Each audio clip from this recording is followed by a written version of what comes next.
Guys, welcome back to Urban Ambitions. Today we have the huge pleasure of two special guests. Not one, but two special guests. First time ever here on the channel.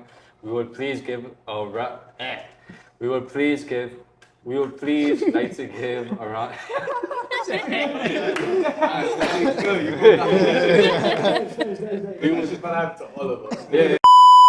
Today we have the huge pleasure of announcing not one, but two special guests.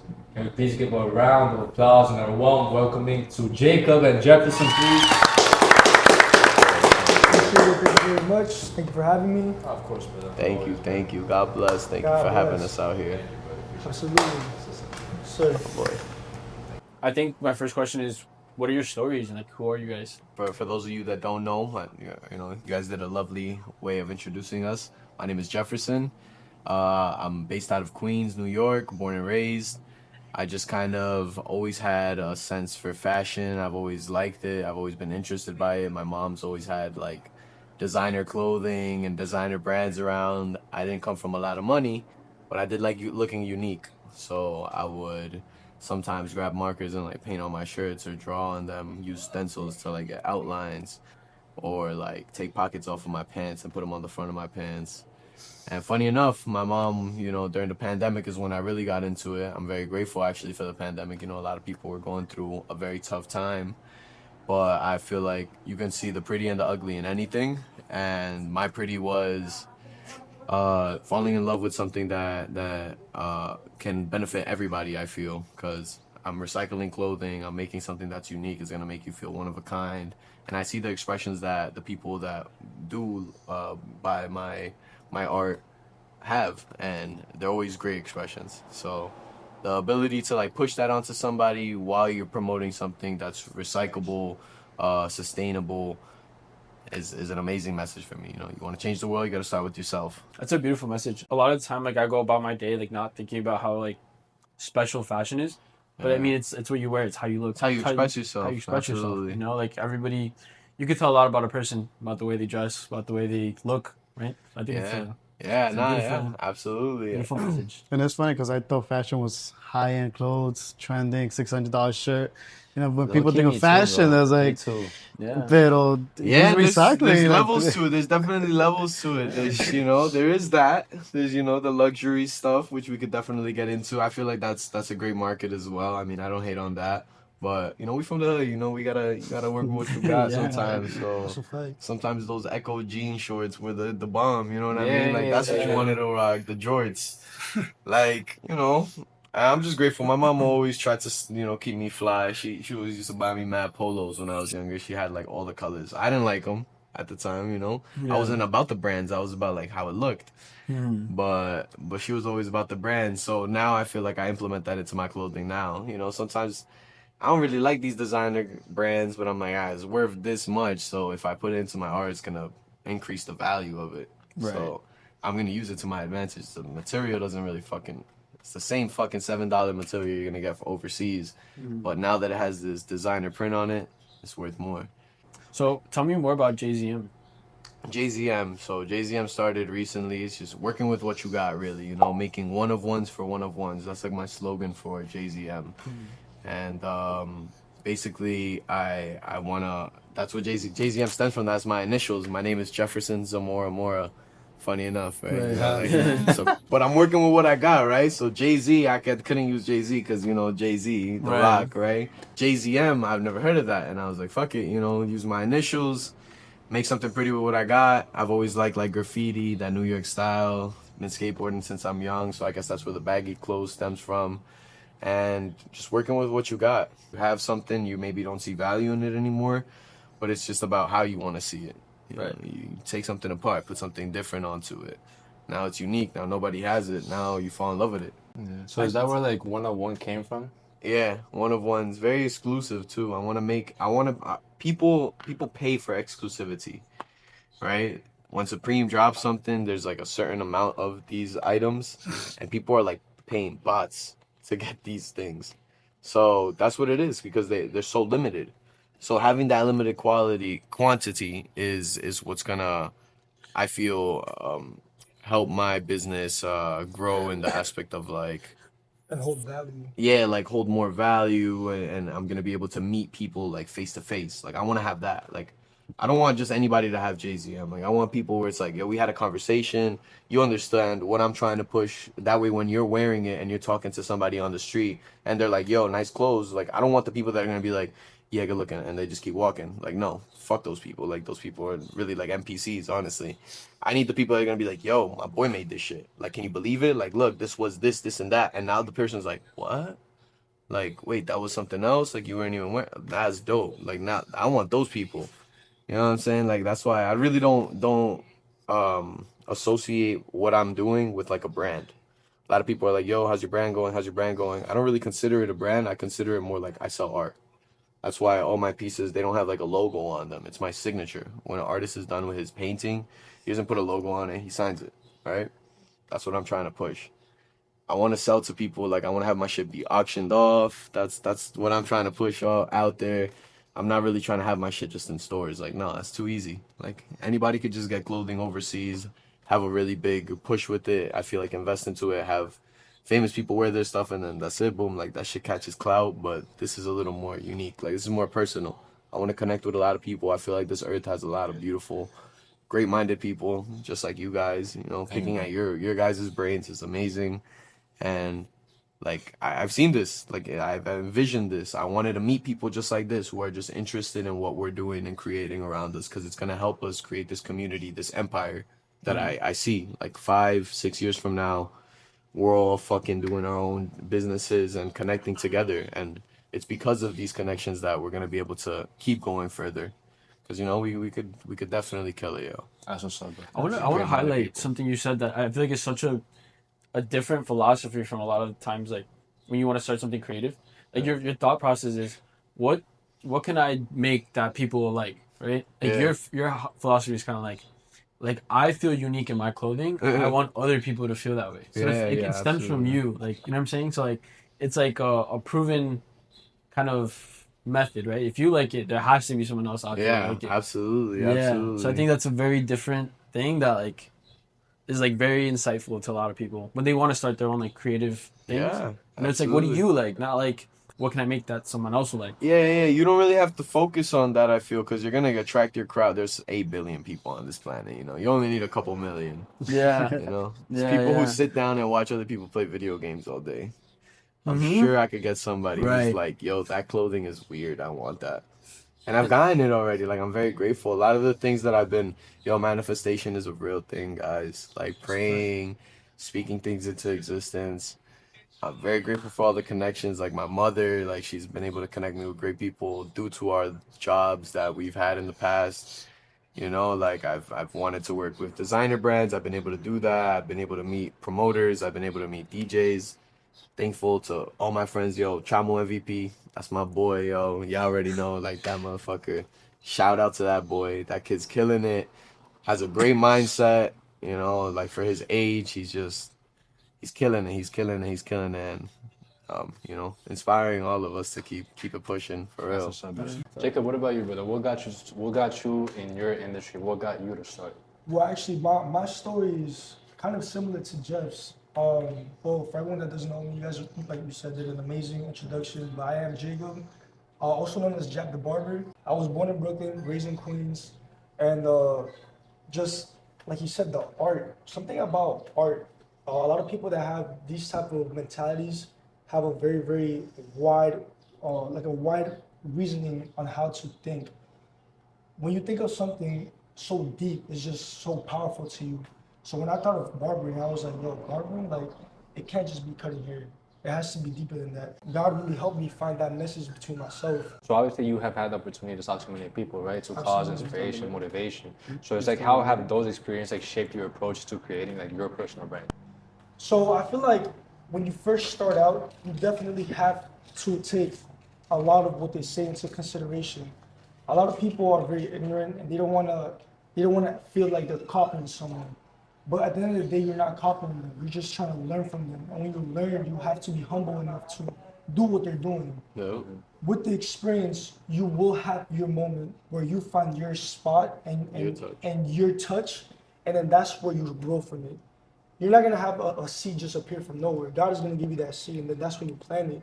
And God is gonna use a lot of people to give you that seed, and then that's when you use that seed, and then you start planting your own soil. So you start planting. Once you grow, that's when you start. Yo, here's your seed, yo. Here's your seed, and then that's when everyone just starts growing little by little. And it's amazing how everyone starts aligning with you. It goes from people that just like to party, just like to play video games, and have nothing going for themselves, to all of a sudden you have a rapper over here, or you have a guy that does clothing, or you have a videographer. And it's like, yo, like, where are all these people coming from? Yeah. And like you said, when you pray about it, I feel like praying and manifestation, like you said, is super powerful. I'm saying this right now because 2 years ago, I was saying that I wanted this. And to a lot of people, this might not be a lot, but to me, this is a lot. No, yeah, Because it's a lot, bro. because I was low in life, and I was praying for moments like these, opportunities like this, and it's happening. So imagine now in 2 years, and you keep manifesting, the manifestation is only gonna get bigger. The vision is only gonna get wider. So imagine in another 2 years, in another 3 years, where are we gonna be? We're not gonna be here. We're gonna be in a whole different space with even better people. If anything, we're gonna be the people that are becoming better. In the barbering and fashion industry, there's a lot of, I guess, in a sense, competition. What do you think makes your business stand out the most? So actually, I feel like Jeff is probably gonna agree with me on this one. I always tell this to people. I work on Roosevelt Avenue. There is hundreds and hundreds of other barbers on Roosevelt Avenue, and they're probably even cheaper. You know what I mean? Their work is probably just like mine, but why is it that people want to come to me for the haircut? And this is what I told everyone. I learned this from a YouTube video, is that people don't buy a product or a service because of what it is. They do it because of the meaning behind why you do it. The meaning behind, like I said, the meaning behind why I do all this is because I want to have a big impact in the world, and people see right through that. People who see your vision, they're gonna invest into you, whether it is going to buy your product or going to your service. It's all an investment towards them, because if I'm growing, you're growing, and they want to be in that circle of just greatness and positivity. Yeah. So that's why I think. I said, I was like, yo, at one point I don't even want to do barbering for money. I just want to do it for the impact. Like, I don't want to do barbering for 20 plus years. By the time I'm 30, I would like to stop doing barbering and just become kind of like a life coach and do barbering for free, just because that's my skill I have. Yeah. You know, once in a while, like, yo, Chamo, you need a cut, yo, G, you need a cut, yo, you need a cut. Bro, come over here. I'll give you a cut so we can talk. I don't even want to charge you because I already got so much money. The money's not the problem. I'll be the first one. There you go. Yeah, I would genuinely just get a haircut for the therapy session, bro. Yo, for real. Nah, my boy's very motivating. Yeah, like, yeah. my boy Appreciate that. definitely a life coach. Like, if you ever feeling down, yo, this man has brought me up. Yo, I recently moved out, you know, doing stuff on my own, and my boy definitely like motivated me. He pushed me. He's like, yo, bro, this is nothing for you. Like, he just reminded me of that. And like, us as guys, like, I feel like we need that tough love sometimes. We need that, like, yo, get the fuck up, bro. Like, pick your head up. Like, what's going on? Absolutely. You know? And it's all love. Like, I feel like that's how I know a person is really there for you. We're doing all of this, like, this is all, like, thanks to God. Like, this is to glorify and give thanks to Him. Like, we're doing this because He's too mighty to come down here and, like, pick up a pair of pants and cut them, to grab a machine and cut somebody's head. Like, He's too mighty for all of that, you know? So, like, He gives us the ability so that we can push that forward, and then behind that, we have to have a nice, beautiful message. Because, right, we got to inspire others. That's the only thing we really have on this planet, to, like, spread our knowledge. So everything is, you know, to glorify Him and give thanks to Him. Without that, like, we're nothing. Sticking with the theme of inspiration, like, I feel like you guys said a point, both of you. It's like you guys feel like you're in a place where not a lot of people would think it's a lot, but it's a lot for you guys. I feel like it is a lot. Yeah. Like, Yeah, absolutely. I say I feel like the only reason he said that is because we have social media. Right. Like, because we're on our phone and we see 14-years-olds with like $1 million and we're like, oh yeah, man, I'm not where I'm supposed to be. Like, oh man, like, yeah, I'm definitely not there yet. Yeah, that's crazy Yeah. sometimes. You know, that's That's super scary. It does. Super. That's Or you scary. see like the really, really weird, like fucking mad money and shit. You're just like, what the fuck? I gotta do shit like this now to get clout? Like, what the Yeah. fuck is that? Like, no.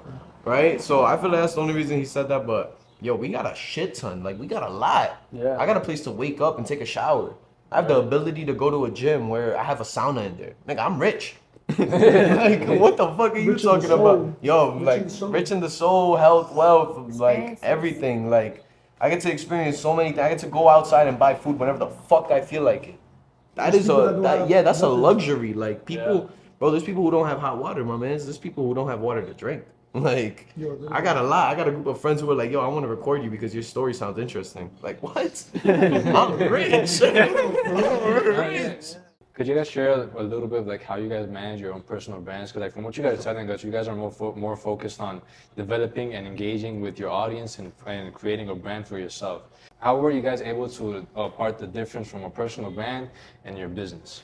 Honestly, my personal brand to my business, I feel like there isn't really anything that's separating it. I feel like for me, it's kind of all one thing because the brand is the business. No. And the business and the brand is thing. myself. That's my boy. I am the walking business. I'm the walking brand.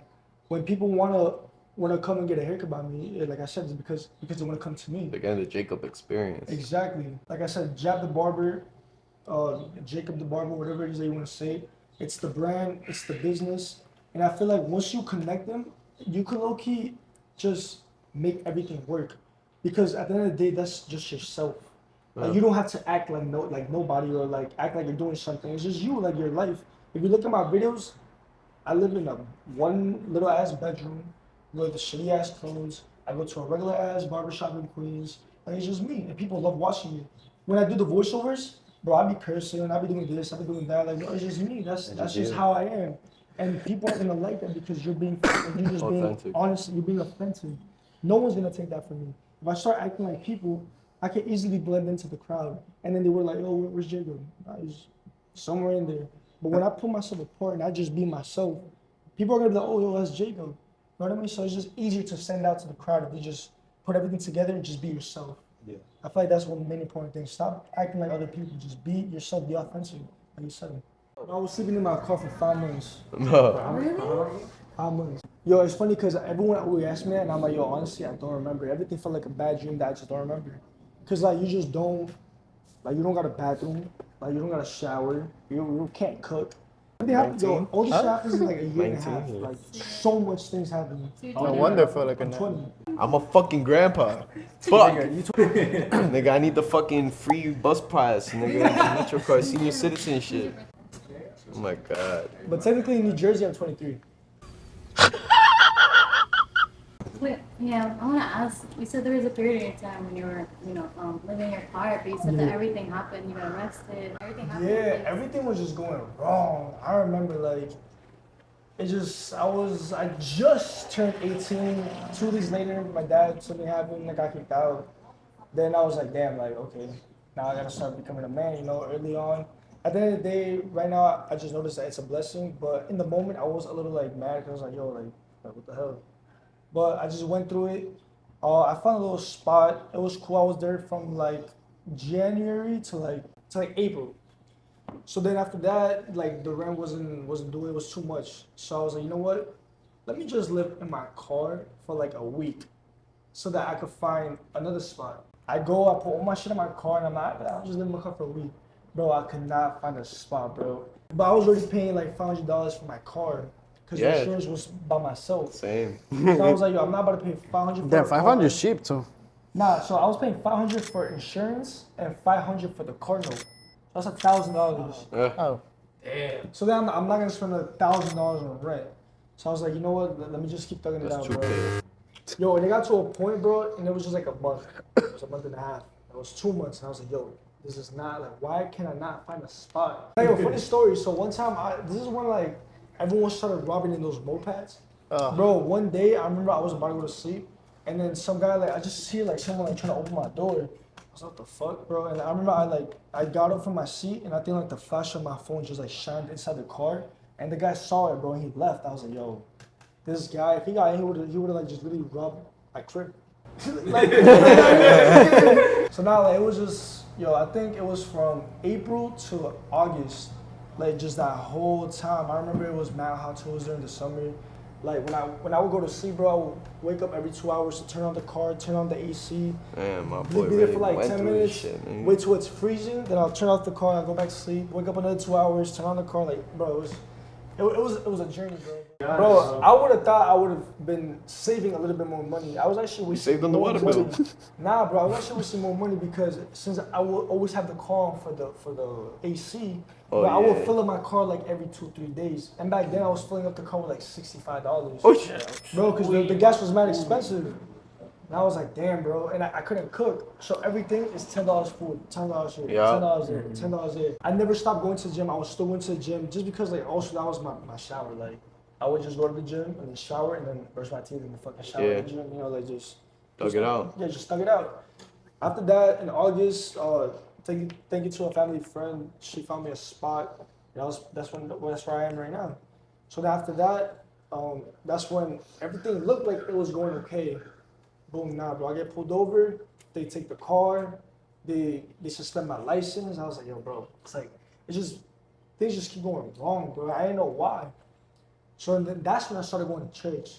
I was like, you know what? Let me just go to church. Maybe like I just gotta start praying on this shit. You know, I'm not very like religious myself, but I do believe in God, and I feel like He could really do miracles. You know, to God miracles is normal. So I was like, let me just go learn about this. Bro, I remember I started praying about I want people to come into my life to help me. Like I want opportunities. Bro, I sort of got like not even like a week and a half later, like everything started going right. I wanted to do the barbering full time. At that time, I wasn't even doing the barbering, bro. Where Because what were you doing for work? I was working at the hospital. Hospital. Yeah, so I used to have a hospital job, and that's what was making me the money to survive. But I was like, yo, I want to do this barbering. Like, I really want to do it. And then that's where, like I said, power of manifestation and prayer is a real thing. Like, I was like, yo, I'm going to do it. Another thing that I also learned during my path is something called the law of attraction. I don't know if you guys heard of it. I think I told you about it. Yeah, of course. Basically, you speak what you want into existence. You talk about it. You think about it. You feel it. Like you really feel like you have it already. And then you're just grateful for what you have in the moment, bro. And that power is so powerful that at the time I was like, yo, I want to do the barbering. I want to do it full time. I want to become an entrepreneur. I want to become a content creator. I want to just be around good people. I said that while I was in my 9-to-5. Can you imagine that? Bro, as time went by, it felt like I was not progressing at all. Sometimes you need people like him, people around you that are gonna just be like, yo, man, you're doing good, bro. Like, I can see that you're progressing a lot. So, boom, it was October. And I remember, like I said, shout out to Chamo. I went to one of his parties, and that's when I was starting to get really close with him. And then I went to one of his parties, and I was like, yo, bro, like, you're 19, bro. I'm 19. Like, how you doing this, bro? Like, how you just making parties? How you got your own label? How you doing this, bro? Like, told me exactly. He was like, yo, bro, when people look at you, they gotta think, yo, that's a barber. You know what I mean? Like, yo, when you talk, yo, you sound like a barber. Like, you just gotta, like, really, like, represent your brand, your business. You're the walking business. Yeah. So I was like, you know what? That's some good advice. I'm gonna start doing it. I'm gonna just take action. Bro, I'm not even kidding you. Next week, he pulled up with Cheeky. Shout out to Cheeky and Owen. Bro, they all pulled up. They're like, all right, we're going to film. Bro, and I'm over here like, I'm still basically starting the barbering again because I haven't done it for 2 years. Yeah. They're like, yo, and I'm already going to record this shit. Like, what if I don't like it? He's like, nah, just do it, bro. We recorded it, and I was like, yo, this came out pretty good. Yeah. Like, what? Like, oh, yo, let me just post it out there, bro. I got so much support, bro. The people around me, all my friends, everyone, bro, all my coworkers at the time, they were all supporting me. I was like, yo, like, this feels good. Like, let me just keep doing it. Bro, I kept doing it and doing it. November passed, December passed, January passed. And I was like, yo, like, I'm really starting to feel like I'm doing something with this. And then that's when a lot of people tend to get comfortable. Oh, okay, like, I have my job here, and I'm doing this part time. Like, I feel comfortable. But I was like, nah, bro, I have to amp it up. So what did I do? I'm like, yo, let me just leave my 9-to-5. Let me leave my main source of income. That is scary, bro. You just went through it too. Like, yo, Yeah. bro, like, damn, like, I'm gonna have to leave this to do my passion full time. Like, that's scary because this is not guaranteed money. This is guaranteed money, but this is not what you want to do, and this is what you want to do. So you kind of have to like find like a time, and if you pray about it, God is gonna make sure that the time is perfect, where you just leave and everything starts going right. Even if you think like, yo, this shit might not go right, things are gonna go right, bro. I was like, you know what? Let me hit this amount of clients this month, and if I can double it or triple it, then I'll quit. 1 month I did what I usually do every other month. the next month when I started going even harder with the content, boom, I doubled my clients. I was like, bro, like, this is fire. I was like, yo, like, I'm about to put my 2 week notice now. Bro, I put in my 2 week notice. My coworkers, they were supporting me a lot. And then the first week and a half of the next month, I already got the amount of clients that I had last month. I was like, yo, like, I'm really growing mad quick. Like, this is amazing. Bro, I started doing this full time, and now I'm just here, you know, I'm just doing the podcast, I'm doing the content. In like 2 days, I'm going to Florida. I'm going to go cut somebody for the wedding. Like, it's just a lot of things are just stacking up mad quick. And when you're so used to just bad things happening to you, it's just like, yo, like, where's all this coming from? But I feel like you just have to enjoy it, like, keep going, because you never know, there might be another hurdle. I'm slowly going up, and it's only gonna go higher because the opportunities are presenting themselves. You just gotta be able to take it. Just go and do it. Don't just, oh, look, that's not cool, and don't take action. You gotta take action. You gotta just do it, and it'll happen. Did you ever get locked up? Yeah, I got locked up. Oh, too? On some stupid shit. I was just honestly, it was just my fault. I was speeding. I was just driving really fast. Motherfucker pulls me over. I see the lights. I call my boy. I'm like, bro, I'm getting locked up. Love you. Don't let my mom know. I was like, I'll figure it out. I don't know. He's like, where are you? I'm like, I don't fucking know. I was mad deep, like exit 40 something, Long Island. And this guy comes up to my window. He looks at me, and it was Suffolk County. So like, it wasn't Queens anymore. Trooper. So I was fucked. Yeah, I was fucked. State trooper, right? Oh yeah. There was no going out. I was running like 120. So nigga looks at me, and he's like, what the fuck's good with you? And I'm like, I'm sorry, man. I'm trying to get to this party. Like, I want to end my night. This party. Yeah, like, I backed it out like that. Like, because if he was going to know, I felt like he was already going to search me just because I was going that fast. And he's just like, nah, man. Like, he's like, you been smoking? And I'm like, nah. He's like, so why is there weed crumbs on your lap? And I'm like, what weed crumbs? Like, I'm like, what are you talking about? And then he's like, put your keys on top of the car, like, get out the car. And I was like, what? What are you talking about? He's like, I'm like, what are you talking about, weed crumbs? He's like, why'd you look that? And I'm like, nigga, because you're telling me I got weed crumbs on my lap. So I'm like, I don't have weed crumbs on my lap. And then he just puts me in cuffs, and he's like, yo. Just take he just starts taking everything. He's like, don't run. And I'm like, you have my car, my hands are tied behind my back, and you have my ID. I'm like, where the fuck am I gonna go? He was like, we got anything else in the trunk or anything like that? Am I gonna find any like powder, any other type of drugs? And I was like, no, not at all. I'm like, if you look hard enough though, you might find like a dead stripper. And motherfucker, like yeah. He started giggling, and he's like, yo, my supervisor's gonna come. He's like, don't crack those jokes around him. He's like, he might not like it as much. And I was like, yeah, no, don't worry. I was like, bro, I fucked up. So it's like going back to what you said. So it's like, you know, your coworkers were like, you know, supporting you a lot. And now once you decided to like embark full time on your passion, on your entrepreneurship, did you ever have like a mentor? Did you ever work with other business owners? What was the relationship like for you? Like, how were you able to collaborate with everyone?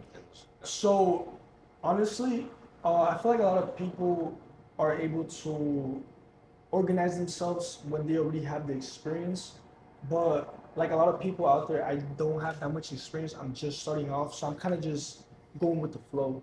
Like I said, I'm just praying about it. God does His work, and I just go with it.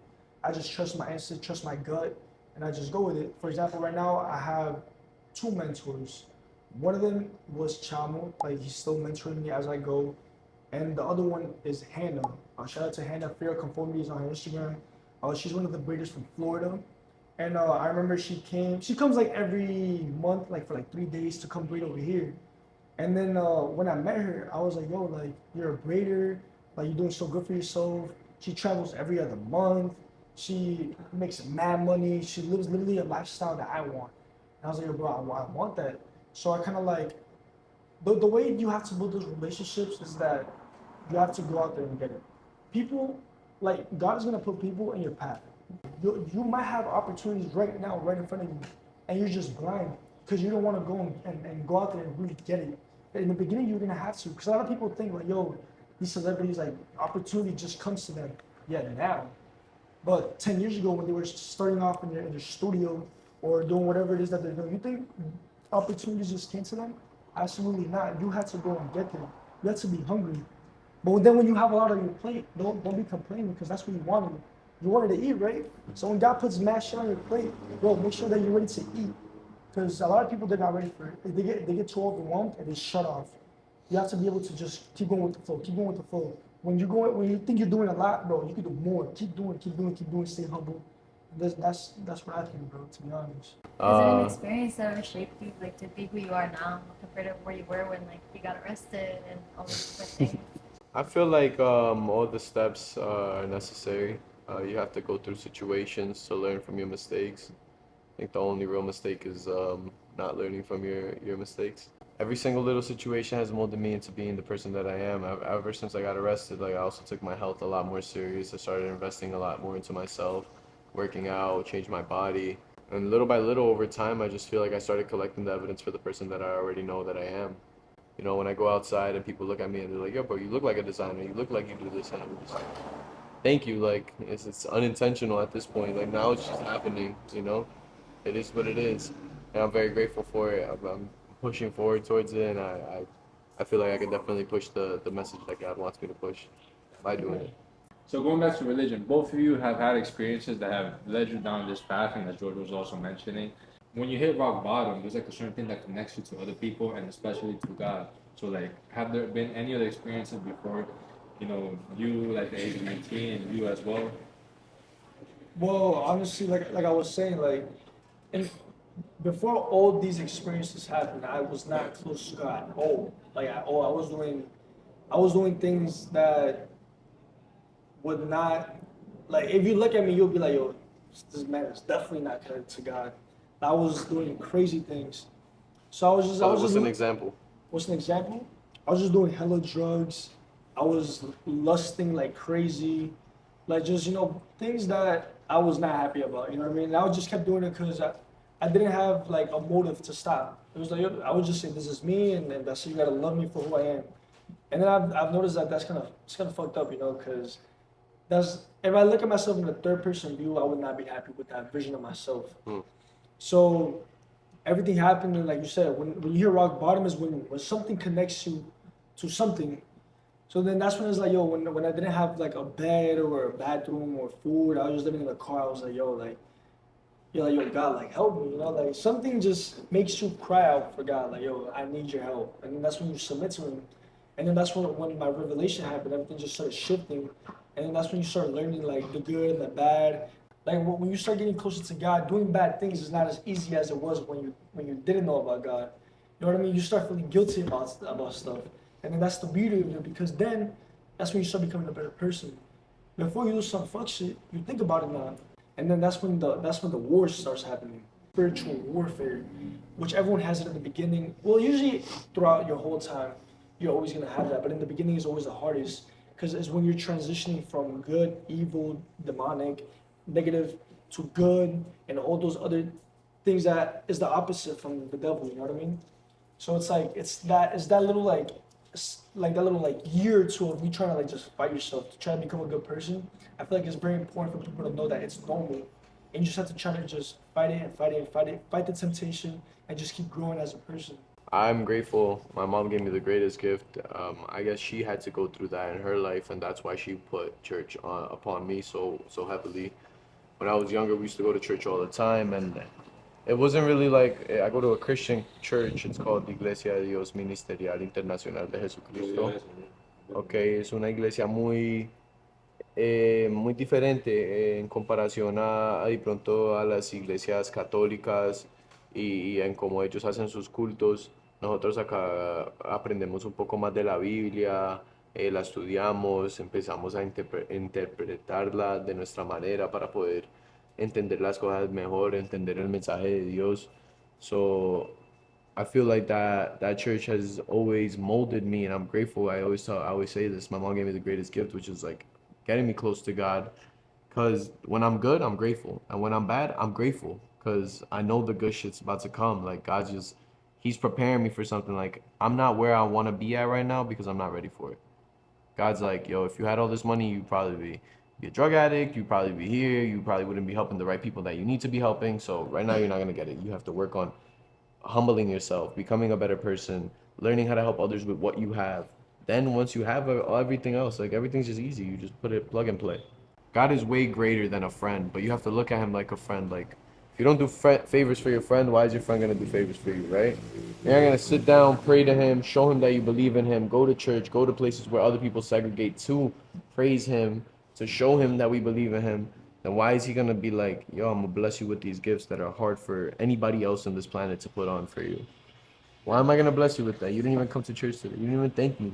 You didn't even wake up and say, God, thank you, I could breathe today. I have oxygen. A lot of people go about life like it's just life and it's not deep, but it's actually super deep. There's always a meaning behind everything. And if you learn to catch those things, whether it is good or bad, Catch the patterns. you could be ahead of the game. You know what I mean? When something bad happens, at the end of the day, they say God puts bad things in your life so that you can have faith in Him, to make sure that you still have faith in Him. And to know that those bad things are not to put you down, but for you to get stronger and learn from them, and then be able to accept the bigger blessings that are going to come later down the road. So then you just kind of have to see it like that. When bad things happen, okay, Something great is about to happen. why did this happen? How can I learn from this? Now let me prepare myself for the bigger blessing that's going to come later down the line. And you will never be stressed, never, because you already know that what happened, what that bad thing that happened was for a reason.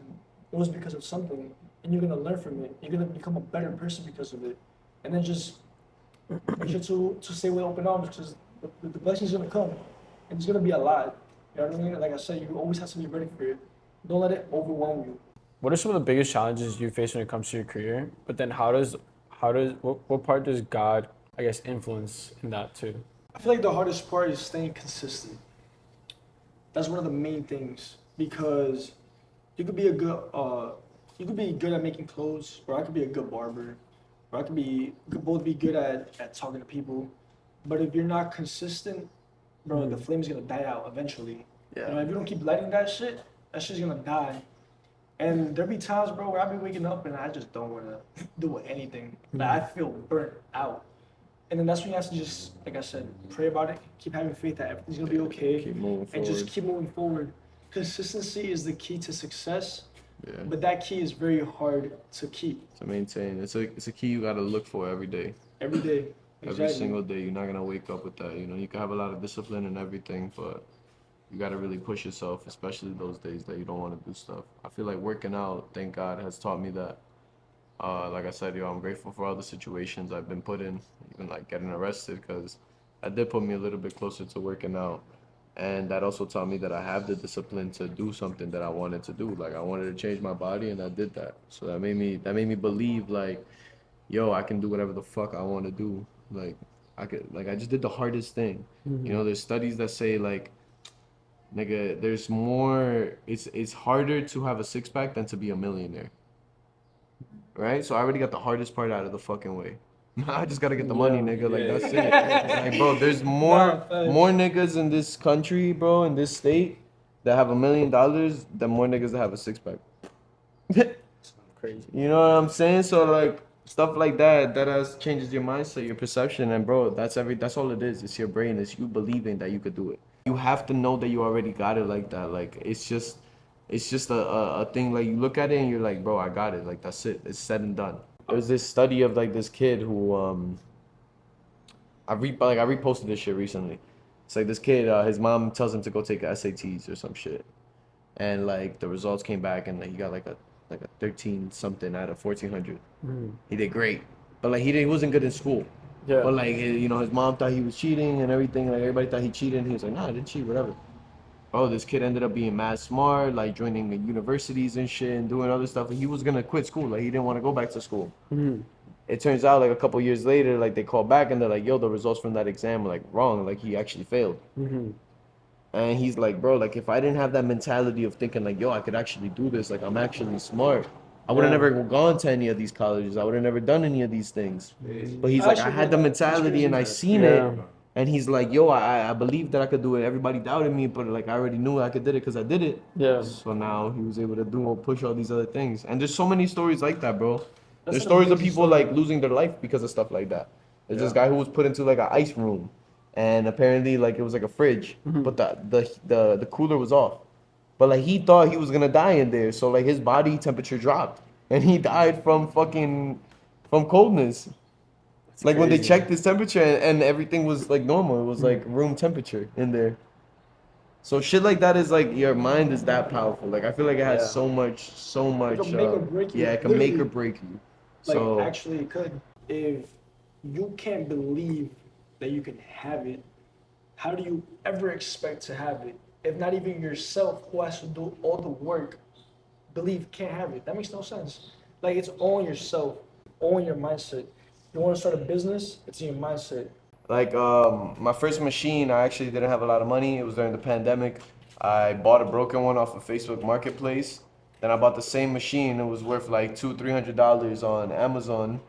And then I swapped them out, put the broken machine in, sent it back, got my new machine. And that's how I got blessed with my sewing machine. And I've just been working ever since, you know, like self-taught, learned off of YouTube, learned some of my biggest, like some of the biggest tips and stuff that I've learned was basically just me fucking up, like on my own mess ups, where I had to redo things. That's where I learned the most. And to people who want to start doing stuff like this, yo, like just be serious about it, because there's so many people who are like, wow, that's so interesting, I'd love to learn, and then like I try to teach them, or like I show them, or I tell them what they can start investing into, and they just never look at it. So it's like you don't really want to do it, you just want to have the end product. And when it comes to sewing, like having your end product it takes its time. Like it really takes its time. You know, sometimes you're in a project for 4 or 6 hours. And if you're anything like me, like I got a lot of OCD, like I like having my whole house clean before I start working. I like cleaning, mopping, having everything smell good so I can feel inspired. I like having a clean environment. I'm the type of person, if I start something, I want to finish it. I hate leaving it half-assed done and then I got to work on it the next day because I feel like I'm not working with the same energy, the same juices. So, yeah, to people who want to do this stuff, yo, it's tough. It's tough. It's tough. But just like anything, like it's tough. It's oversaturated too, but just like anything, it's overly saturated. So it's really just doing it, and then doing it so much, you put your own twist into it because nobody's gonna have you. Like whether it's barber, whether it's making music, whether it's, you know, we're all born with all these talents. We can do anything. We're put on this planet to create. It's just about sharpening what you're already good at. Like if you're good at, you're already good at cutting people's hair, get better at it. You're already good at, like, all right, you got a sense for fashion, all right, so make clothing that's different that nobody else has. You got a passion for music, you got a good taste for it, you know what's a good song, what's a bad song, all right, so put music together and make it for people that you know they're gonna like it. That's what it's all about. Putting your sauce into it. Nobody's gonna take that away from you. Something like this could definitely go for like $111. You know, these pants, they're all recycled. Oh, this one's dope, bro. Yeah, You that got those. Those are 444. How long did it take you to braid those? Maybe like 6 hours, Really? 6, 7 hours. Yeah. Yeah, bro, this is dope. Just intense work. You know, it's just patchwork from different pants, shapes I get. You know, I really like the bandana effect. It's like one of the first patchworks I made. The reflective is cool. Yeah, bro. I got these over here.